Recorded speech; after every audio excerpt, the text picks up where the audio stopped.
Bonjour et bienvenue dans cette nouvelle vidéo de la série de révision pour l'examen du ministère. Aujourd'hui, on s'attaque à un exercice de géométrie analytique qui nous amène à explorer plusieurs notions importantes. On va déterminer l'équation d'une droite parallèle à une autre et passant par un point donné. On va déduire ensuite l'équation d'une droite perpendiculaire à celle-ci.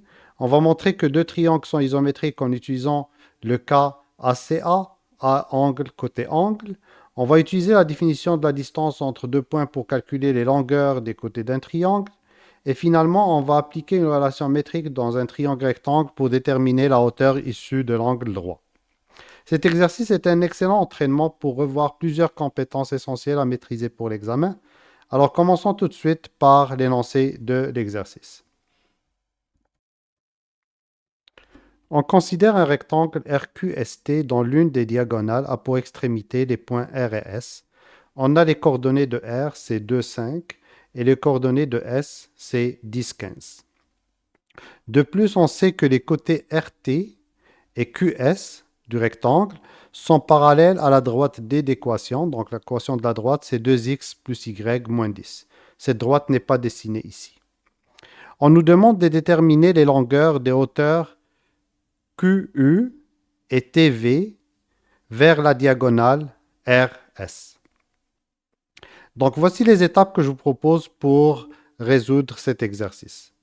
En premier, on va essayer de démontrer que les triangles TRV et QSU sont isométriques.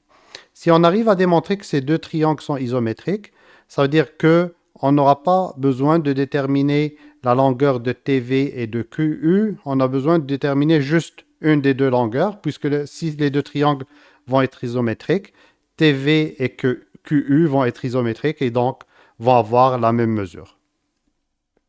Ensuite, on va essayer de trouver la règle de la droite RT qui est parallèle à la droite qu'ils nous ont donnée.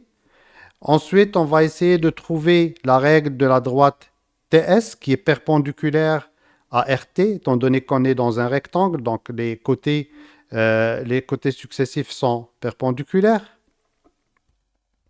Et ensuite, on va déterminer les coordonnées du point T, puis les longueurs du triangle TRV.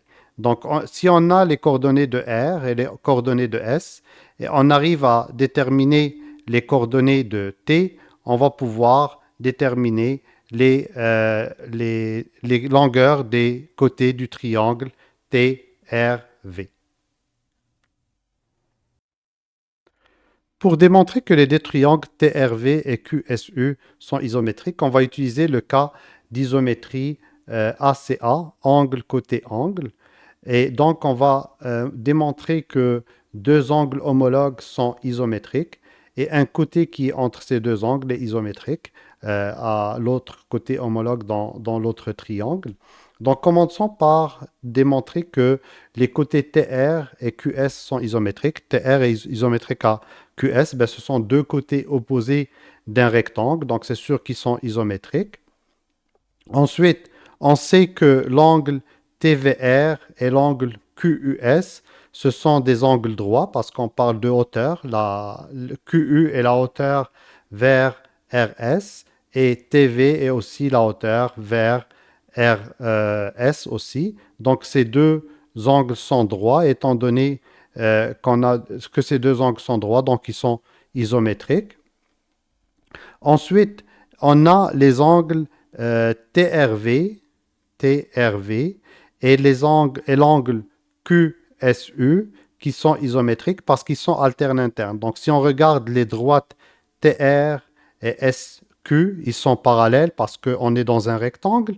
Et on prend la séquente SR, ben ces deux angles-là, TRV et QSU, sont formés par la séquente qui coupe les deux droites parallèles. Donc cet angle-là est isométrique à cet angle-là.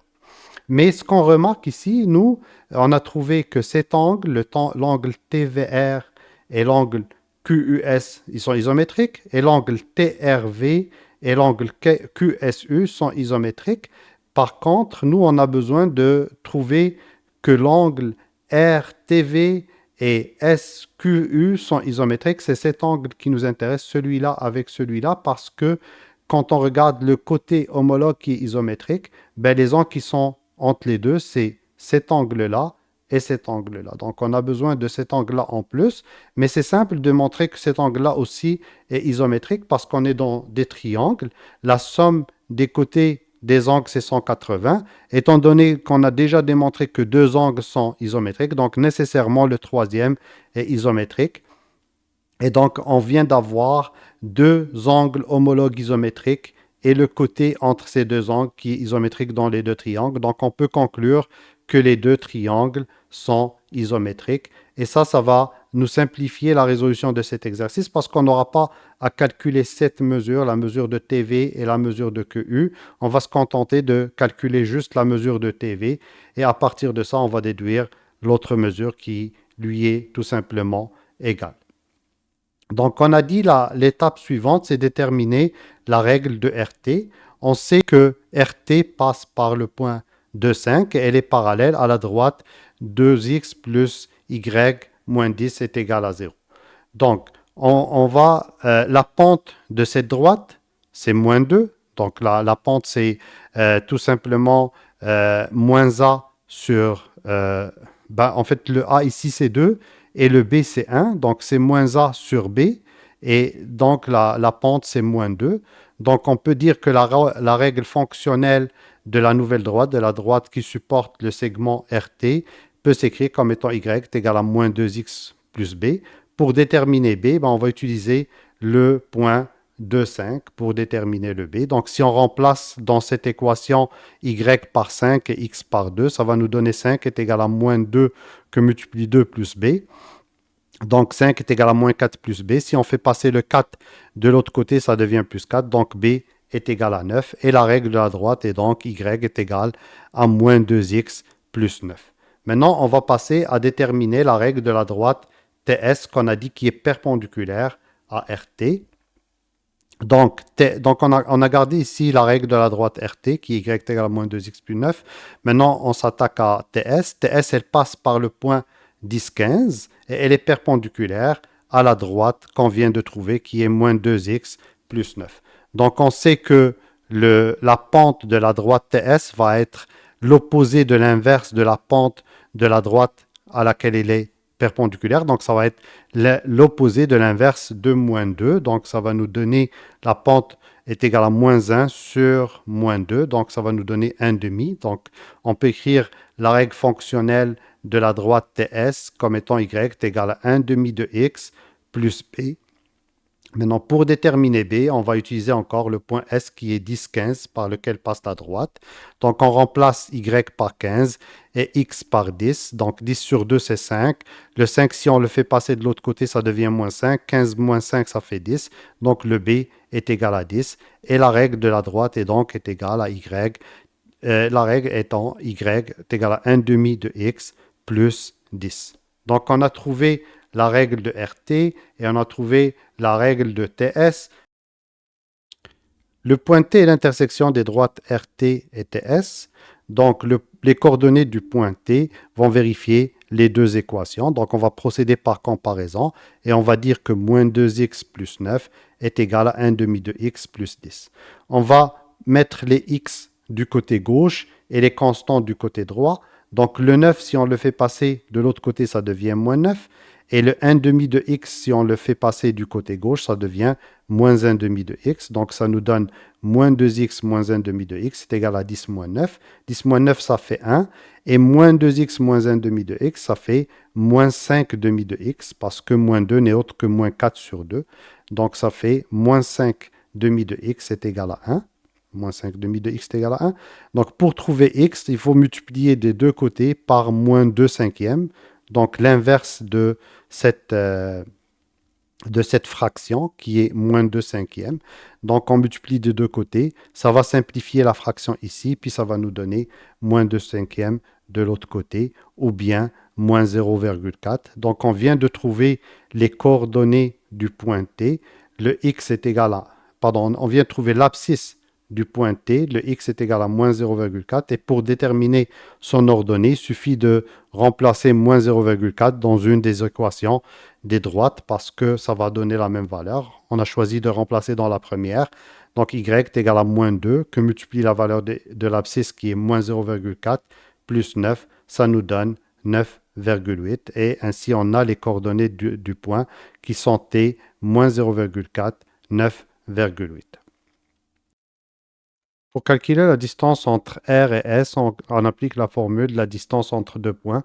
Donc, c'est la différence des abscisses, 10 moins 2, le tout au carré, plus la différence des ordonnées, 15 moins 5, le tout au carré, le tout sous la racine. 10 moins 2, ça fait 8, et 15 moins 5, ça fait 10. Donc, ça va nous donner la racine de 8 au carré plus 10 au carré. 8 au carré, c'est 164, 10 au carré, c'est 100. Donc, ça nous donne la racine de 164, qui est à peu près égale à 12,81 unités.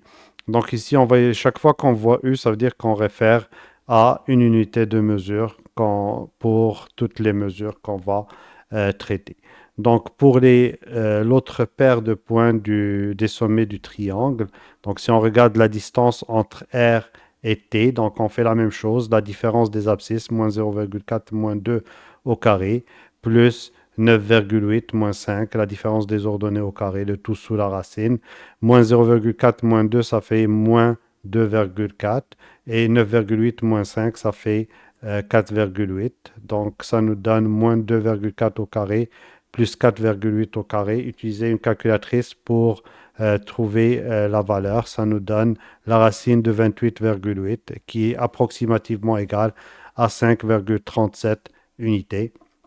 Et on fait la même chose pour les deux derniers points. Donc la distance entre TS, encore la différence entre les abscisses, 10 moins 0,4, ça nous donne 10 plus 0,4. Et 15 moins 9,8 pour la différence des ordonnées, le tout carré. 10 plus 0,4, ça donne 10,4. Et 15 moins 9,8, ça donne 5,2. Donc ça va donner 10,4 au carré plus 5,2 au carré. Encore là, on a besoin de la calculatrice pour faire les calculs et ça nous donne la racine de 135,2 qui est 11,63 unités. Maintenant qu'on a les mesures des trois côtés du triangle rectangle, on va utiliser la relation métrique qui nous donne la mesure de la hauteur multipliée par la mesure de l'hypoténuse est égale au produit des mesures des deux cathètes. Donc, on a les mesures qu'on a trouvées des trois côtés du triangle rectangle. La formule, c'est la mesure de RS, qui est l'hypoténuse, multipliée par la mesure de TV, qui est la hauteur, est égale à la mesure de la première cathète, qui est RT, multipliée par la mesure de la deuxième cathète, qui est TS. Et bien sûr, pour trouver la mesure de TV, étant donné qu'on a les trois autres mesures, on n'a qu'à diviser les deux côtés de l'équation par la mesure de RS. Et ça va nous donner la mesure de TV est égale à la mesure de RT que multiplie la mesure de TS divisé par la mesure de RS. On n'a qu'à remplacer par les valeurs qu'on a trouvées. Et donc la mesure de TV, c'est 5,37 que multiplie 11,63 divisé par 12,81. Ça nous donne 4,87 unités. On avait dit que TV et QU sont isométriques. Donc, pour trouver la mesure de QU, on utilise la même mesure que TV. Et ainsi, pour répondre à la question de l'exercice, la mesure de TV est égale à la mesure de QU est égale à 4,87 unités. Avant de terminer la vidéo, je vais vous laisser avec cette question. Comment pouvons-nous calculer la distance entre les points U et V? Donc, mettez vos réponses ou vos idées dans les commentaires en bas et à la prochaine vidéo.